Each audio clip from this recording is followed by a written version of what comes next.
Este archivo lo llamo belleza del circuito serie. En estas diapositivas ofrezco mi perspectiva sobre la belleza oculta del circuito serie.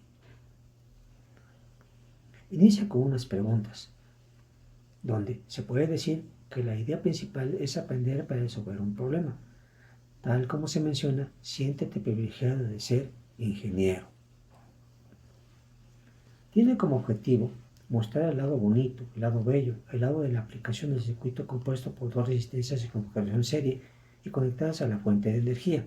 En este caso, la idea es acondicionar una resistencia en forma y en magnitud que, como dato adicional, depende de las condiciones de diseño y fabricación.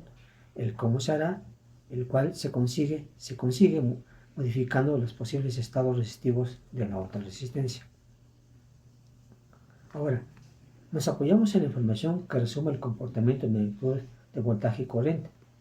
Puedes ver dentro de ello que la magnitud de voltaje depende del valor de la resistencia.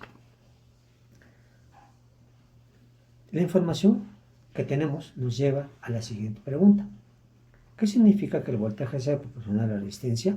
La respuesta es, como la corriente eléctrica es igual a cada componente, pues la resistencia de mayor valor es la que va a tener la mayor magnitud de voltaje. En esta lámina se confirma lo que en la lámina anterior se ha mencionado. Podemos observar entonces que la resistencia de mayor valor es la que va a tener la mayor magnitud de voltaje. A todo ello, nos podemos preguntar, ¿entender esto nos puede servir de algo? Puedes observar que a tu alrededor encuentras dispositivos que te facilitan la vida. Generalmente producen luz, calor, movimiento. Estos dispositivos se fabrican para operar en ciertas condiciones. Entonces, siempre se cumplan esas condiciones, van a desarrollar toda su capacidad. Los fabricantes lo hacen de esa forma. Por lo tanto, en muchas aplicaciones prácticas la tarea es acondicionar un elemento del circuito para recibir entre sus terminales toda la magnitud de voltaje y en consecuencia funcione desarrollando toda su capacidad.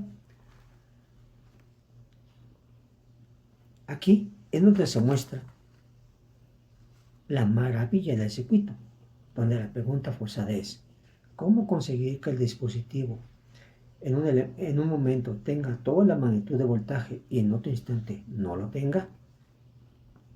Para ello, analicemos el siguiente ejemplo. Imaginemos un circuito en el hogar donde encendemos y apagamos una lámpara incandescente. Para analizar su funcionamiento, conectamos una resistencia en serie con el foco y lo enlazamos a una fuente de energía.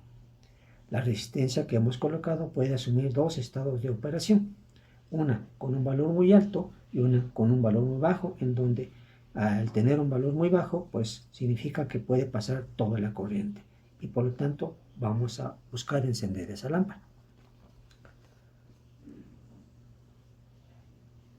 Esto se representa gráficamente.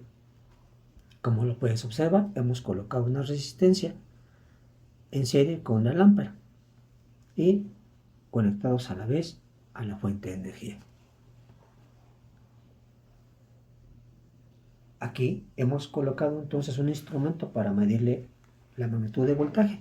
Puedes ver que el voltaje es pequeño en la lámpara, por lo tanto asumimos que el voltaje mayor se va a encontrar en la resistencia que tiene un valor muy alto.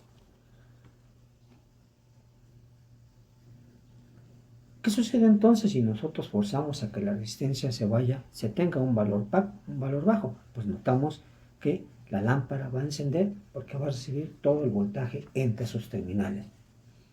Finalmente, nosotros podemos llegar a una conclusión, que muchas de las tareas conducen a que un elemento del circuito se le acondicione para recibir toda su magnitud de voltaje para desarrollar toda su capacidad. Y podemos entonces también agregar que extrapolando esta información podemos deducir que el mismo principio se aplica al control del encendido de motores eléctricos, de reactores e incluso en aplicaciones industriales.